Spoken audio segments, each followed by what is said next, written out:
Morning all. Good morning. The first reading, Isaiah 65, 17 to 25. See, I will create new heavens and a new earth. The former things will not be remembered, nor will they come to mind. But be glad and rejoice forever in what I create. For I will create Jerusalem to be a delight, and its people a joy. I will rejoice over Jerusalem and take delight in my people. The sound of weeping and of crying will be heard in it no more. Never again will there be in it an infant who lives but a few days, or an old man who does not live out his years. The one who dies at 100 will be thought a mere child. The one who fails to reach 100 will be considered accursed. They will build houses and dwell in them. They will plant vineyards and eat their fruit. No longer will they build their houses and others live in them, or plant and others eat. For as the days of a tree, so will be the days of my people. My chosen ones will long enjoy the work of their hands. They will not labour in vain, nor will they bear children doomed to misfortune, for they will be a people blessed by the Lord, they and their descendants with them. Before they call, I will answer. While they are speaking, I will hear. The wolf and the lamb will feed together, and the lion will eat straw with the ox, and the dust will be the serpent's food. They will neither harm nor destroy on all my holy mountain, says the Lord. Next reading, Luke 21, 5 to 19. Some of his disciples were remarking about how the temple was adorned with beautiful stones and with gifts dedicated to God. But Jesus said, "As for what you see here, the time will come when not one stone will be left on another, every one of them will be thrown down." "Teacher," they asked, "when will these things happen? And what will be the sign that they are about to take place?" He replied, "Watch out that you are not deceived, for many will come in my name claiming, 'I am he,' and 'the time is near.' Do not follow them. When you hear of wars and uprisings, do not be frightened. These things must happen first, but in the end will not come right away." Then he said to them, "Nation will rise against nation, and kingdom against kingdom. There will be great earthquakes, famines, and pestilences in various places, and fearful events and great signs from heaven. But before all this, they will seize you and persecute you. They will hand you over to synagogues and put you in prison, and you will be brought before kings and governors, and all on account of my name. And so you will bear testimony to me. But make up your mind not to worry beforehand for how you will defend yourselves, for I will give you words and wisdom that none of your adversaries will be able to resist or contradict. You will be betrayed even by parents, brothers and sisters, relatives and friends, and they will put some of you to death. Everyone will hate you because of me, but not a hair of your head will perish. Stand firm, and you will win life." God says through the prophet Isaiah, "See, I will create new heavens and a new earth. The former things will not be remembered, nor will they come to mind." We have been reminded this week that it is 30 years since the fall of the Berlin Wall. And the end of the Cold War came 3 weeks later with the Malta summit, and the reunification of Germany took place in the following year. And I vividly recall thinking at the time that this sort of turned my understanding of the world on its axis in a way. Through the whole of my life, up until that point, we'd been in the midst of the Cold War. This deep and bitter and at times exceedingly tense and risky conflict between the West and communism. And that was how it had always been. And so suddenly it all comes sort of crashing down, and we have to kind of, the world has sort of spun on its axis, and we need to reorientate ourselves. Our old understandings have fallen away. John le Carre's books don't seem as relevant anymore, all that sort of thing. And the year before I was born, those Cold War tensions escalated to a point that almost led to global nuclear war was, of course, the Cuban Missile Crisis. So any of you who know dates and things will now work out exactly how old I am. But it was the closest the world had ever come to outright nuclear war. And I find myself wondering how people felt in those times, the world poised on the brink of this catastrophe. I keep forgetting to ask my parents how they felt at the time. Because here they were, just in their second year of marriage, they were working on establishing the farm together, they were thinking about beginning a family. And here on the other side of the world are these events occurring which have the risk of wiping out everything. I wonder how it felt like to be in those times. Some of you afterwards may have your own reflections on that. Quite a lot of the Bible is written against the background of events that in their own times were earth-shattering or major upheavals that just had to require a complete reorientation of how people understood the world and its workings. The prophecies of Isaiah were written in the context of Israel, that part of it that remained, so Judah, the nation of Judah, centred on Jerusalem, being carried into exile, their leading citizens taken off into exile in Babylon due to the conquest of King Nebuchadnezzar. The temple, which was the great temple built during the reign of King Solomon, was destroyed. And so you have this major upheaval for these people. All their institutions, political, legal, social, all of these things that they'd understood to be God-ordained and sustained and honouring were now no more. And above all, the temple, the place where they worshipped God, where they encountered the presence of God, the whole centre of their religious life as a nation, was destroyed. They were also a people given the promised land, and here they were wrenched out of that land. How were they to be a nation, God's people, a nation under God, when they no longer had their land? The whole thing was just uprooted for them. And in those times, Psalm 137 was written and expresses something of their feelings in that. By the waters of Babylon, we sat down and wept when we remembered the holy city. As for our harps, we hung them up on the trees that grew nearby. Those who led us away captive demanded of us a song. Sing for us, our despoilers asked us for mirth. Sing for us, they said, one of the songs of Jerusalem. How can we sing the Lord's song here in an alien land? So you get this expression of just being completely uprooted. Your whole understanding of how the world works, your understanding of connection with God is just ripped apart. In Jesus' time, there was a similarly challenging background. God's people, Israel, back in the land, but now subject to foreign occupation and suppression under the boot of Rome. There was a feeling of still being in exile because they were ruled not by God's anointed, but by this puppet of Roman authority. And now, in the passage we heard, here is Jesus prophesying the destruction of the temple. This time, it's the second temple. It's the temple that was renewed and refurbished and greatly expanded and decorated and so forth during King Herod's time. And he prophesies that this will all cease, that it will all be torn down. And he prophesies a cataclysmic attack on Jerusalem. And of course, we who live on the other side of history know that these events did in fact take place in 70 AD. And so then Judaism had to reinvent itself following the destruction of the temple. How do we sing the Lord's song in a strange land? Well, history tells us that the Jews, for the Jews, the focus now fell not on the temple, for it was gone, and not on the land, because they were dispossessed from it and dispersed into foreign lands. The focus fell on the book.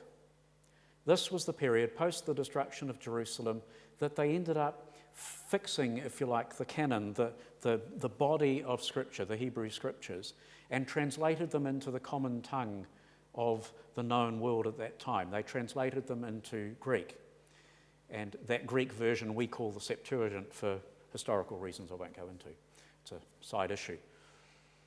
But that's how they responded. So they had to completely reorientate themselves. No longer could they worship in the temple. They were dispersed all over the world. The focus then came on and around the book, the Scriptures that they had. In our own time, we find ourselves in the midst of upheavals. We find ourselves sometimes feeling a sense of strangeness, that the world is not as it once was, that we kind of understood and could have a sense of stability in. As you think about this world, or even this nation, or perhaps even this community, what do you find challenging? What are the things that displace you, that sort of rock you about and shake you? You might like to name some things. What gives you a sense of upheaval in this age? Sorry? Hong Kong. Hong Kong, yes. Sudden loss of a job. Yeah, that can be an upheaval. Change in moral values, yes. Breakdown of the family unit. Homelessness, yes. Relocation, yeah. Health issues. Laws going through Parliament. I think of the global climate crisis. I think of the bushfires in Australia, where you can read some of the commentary on this. You can read their sense of dislocation, if you like, in this, not just the physical stuff, but also their sense of understanding, because over 1 million hectares of land has already been scorched, and they're not even in the summer fire season yet. And so that, there's the sense of the world is changing. Brexit, yeah. All the floods. The upheavals that are going on in Europe as the extreme right are making something of an ascendancy and reaction against aspects of liberalism and immigration and so forth that they find so challenging, and so you get the rise of the extreme opposite going on. All of these kinds of things. I'm trying to just check my list of things that occurred to me as I was writing this to see if there were others that you haven't mentioned. Within this community, we've been voted New Zealand's most beautiful city just recently, and we are presently the murder capital of New Zealand. That shakes us about, doesn't it?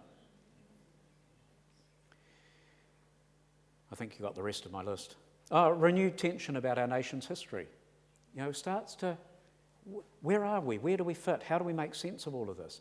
All of these kinds of things can sort of throw us off centre. We feel the earth unsteady beneath us, as it were. Now, these things can come about through changes that aren't necessarily bad. Some of them are bad, but change isn't necessarily bad, but it sort of wobbles us about. It's about, what I'm reflecting on is the feelings that are created within us. And as an example of that, Jesus foretold the destruction of the temple, which was, the temple was a seemingly God-honouring and good thing. Yet if we read further around the Bible, we find what it had become. By the time of Jesus, the temple in some ways exemplified the distortion of Israel's call to be the people of God and to be a light to the nations. So I'm focusing on how these upheavals in the world and in society and in our lives make us feel. They can make us wonder, what is God doing in history? Now, that could be a whole sermon series in its own right. It's quite a big topic, really, so I'm not going to go there, except just to make one comment about this sense of what God is doing in history, and that is to encourage us to avoid either of two extremes. One extreme is to say to have this notion of God as sort of the watchmaker. You know, God sort of wound up creation and then sort of sets it going and then sort of steps away and does something else. I'm not quite sure what, but there's the sense of just creation just kind of rolling on and God's indifferent somehow. We need to avoid that understanding. That is a distortion. But at the other end, we also need to avoid the other distortion, which is to imagine God as some kind of divine sort of puppet master and we're all the puppets. That everything going on is under God's direct movement right now, every moment, because that denies free will, right? So those two extremes we need to avoid when we think about the activity of God in history. How do we sing the Lord's song in the strange land of upheaval and uncertainty in present-day New Zealand? How did they sing the Lord's song in the upheaval that was going on and was to come in the time of Jesus when he was speaking? And I find as I look at Luke 21 and think about the kinds of responses people have had to reading those passages, I think as we look at those responses, they give us some insight as to how we should think about the upheavals we experience in our own day. There is a risk of over-fascination and trying to interpret everything and to kind of line up what's going on. I find that there in Luke 21 or wherever it might be. And so therefore the end is, it's next week or it's next month or next year or whatever it might be, trying to predict the timing and the circumstances of Christ's return. And the problem is that such an over-fascination can actually divert us from what we should be doing, and we become inactive as a result. There is a risk of our becoming so fearful of what is going on and of the future that we become paralysed or choose to withdraw from participation in the world. I found myself reflecting on that paralysis recently when hearing about some psychologists talking about, so how do we talk to our children about global climate change? And the risk that if we sort of amplify it too much, that we get this sense of complete hopelessness about it, then that's psychologically very, very damaging, right? And so the suggestion being that actually we find small ways to engage, because even those small ways make a difference. And we don't focus on the enormity of it all, because that leads to inactivity, hopelessness, depression, all that sort of thing. And we have the same risk with any kind of upheaval around the world, that we become just so overwhelmed by it all, we become with fear, that we become paralysed and unable to move. And we then have a sense that we've got to run off into our nuclear bunker or whatever it is and withdraw from the world, or go into a closed community because all the world's just too rubbish. That's not what God calls us into.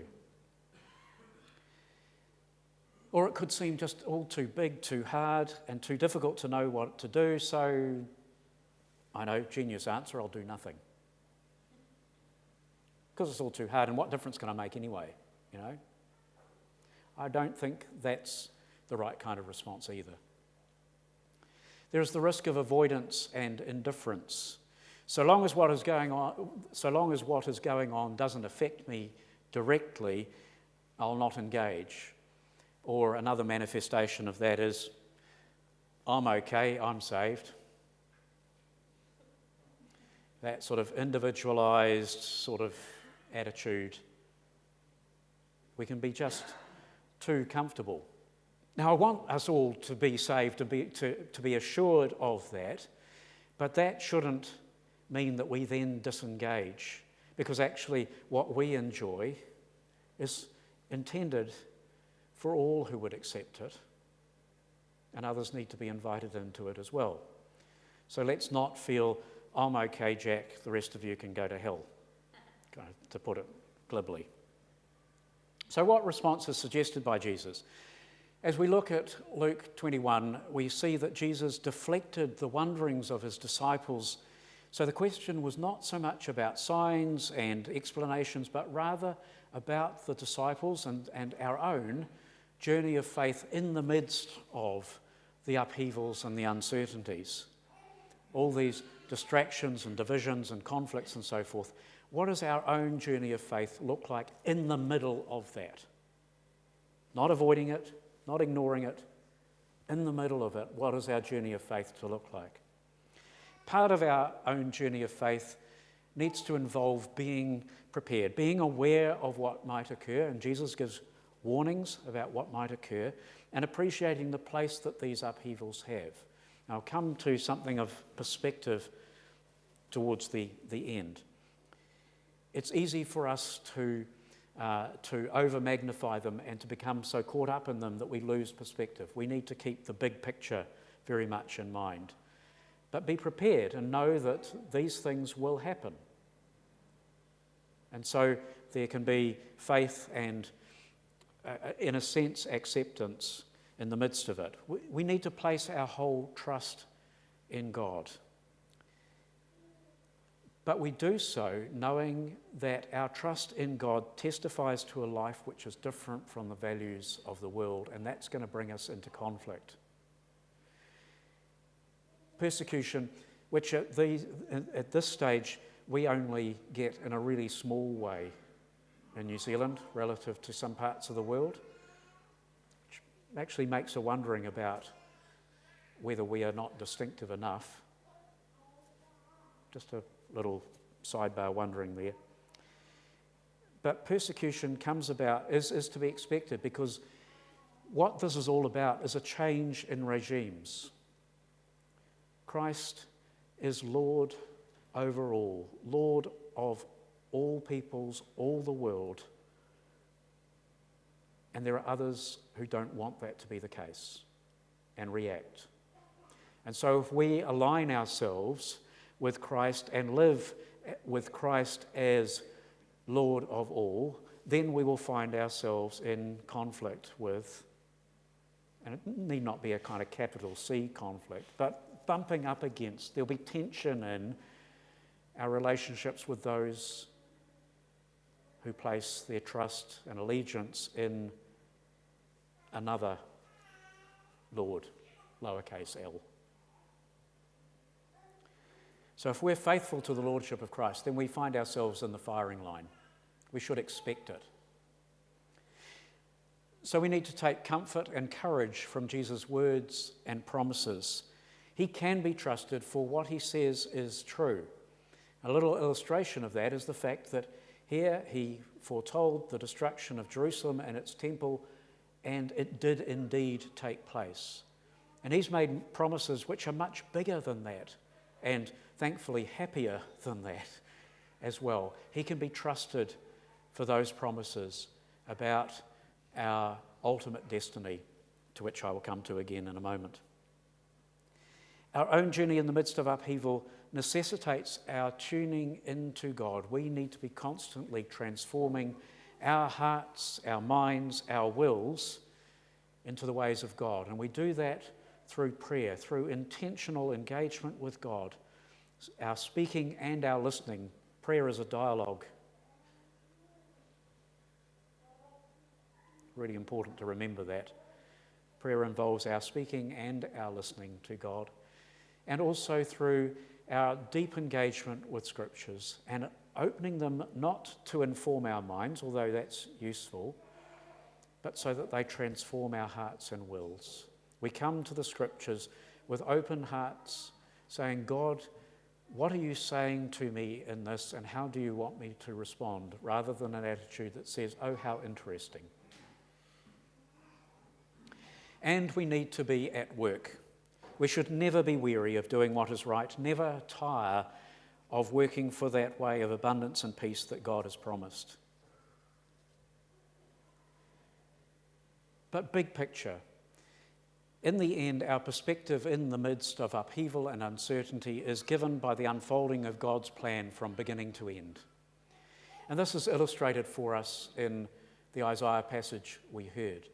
In the chapter just before, in Isaiah 64, Judah in exile cries out its woes to God, crying, Lord, that you would tear open the heavens and come down. And here in chapter 65, God responds, saying, See, I will create a new heavens and a new earth.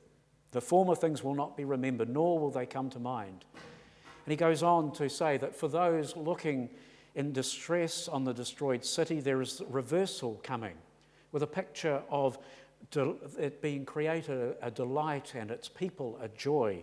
To the inhabitants aware of their own sin that has been part of bringing this about, God declares that he will rejoice and take delight in them. The new Jerusalem will be so different from the old that God will give it a new name. If you want to flick back into chapter 62, you'll see that. For those in anguish, God declares that there will be no more weeping. Where there has been premature death, now there will be long life.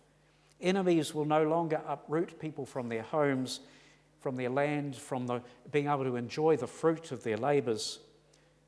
Homes will be built and inhabited, vineyards will be planted and its fruit enjoyed. But all this in Isaiah 65 is not just sort of near-term hope for Jerusalem. This is new creation. Remember what happens in Genesis 3. After the serpent has deceived Adam and Eve, and they have eaten of the fruit of the tree of the knowledge of good and evil, there are curses. To the woman, God said, I will make your pains in childbearing very severe. With painful labour you will give birth to children. Your desire will be for your husband, and he will rule over you. And to Adam he said, because you listened to your wife and ate the fruit of the tree about which I commanded you, you must not eat. Cursed is the ground because of you. Through painful toil you'll eat food from it all the days of your life. It will produce thorns and thistles for you, and so on. And now in Isaiah 65 we have a picture of the reversal of all this. For as the days of a tree, the life of my people will be. My chosen ones will long enjoy the work of their hands. They will not labour in vain, nor will they bear children doomed to misfortune, for they will be a people blessed by the Lord, they and their descendants with them. It flips that Genesis curse on its head. This is new creation. And we are reminded that the Bible at the end paints a picture of new creation. In Revelation 21, then I saw a new heaven and a new earth, for the first heaven and the first earth had passed away, and there was no longer any sea. I saw the holy city, the new Jerusalem, coming down out of heaven from God, prepared as a bride, beautifully dressed for her husband. And I heard a loud voice from the throne saying, look, God's dwelling place is now among the people, and he will dwell with them. They will be his people, and God himself will be with them and be their God. He will wipe every tear from their eyes. Hear the resonances with Isaiah 65. There will be no more death or mourning or crying or pain, for the old order of things has passed away. He who is seated on the throne says, behold, I am making all things new. And this new creation picture is made complete in a way with the reminder in Isaiah 65 that the serpent, the embodiment of evil, is at the end permanently subjected to the curse God declared in Eden. In Isaiah 65 we read, the wolf and the lamb shall feed together, and the lion will eat straw like the ox, but the serpent, its food will be dust. And God says, before they call, I will answer. While they are still speaking, I will hear. And we remember how in the garden God had to call because Adam and Eve had hidden themselves. Sin had distorted the relationship between God and humankind, between creator and created. And over again through the scriptures, we read of God calling to humankind in all manner of ways, but they do not answer and they do not listen. And here God turns this around. Before they call, I will answer. While they are still speaking, I will hear. Isn't God amazingly gracious? Before they call, I will answer.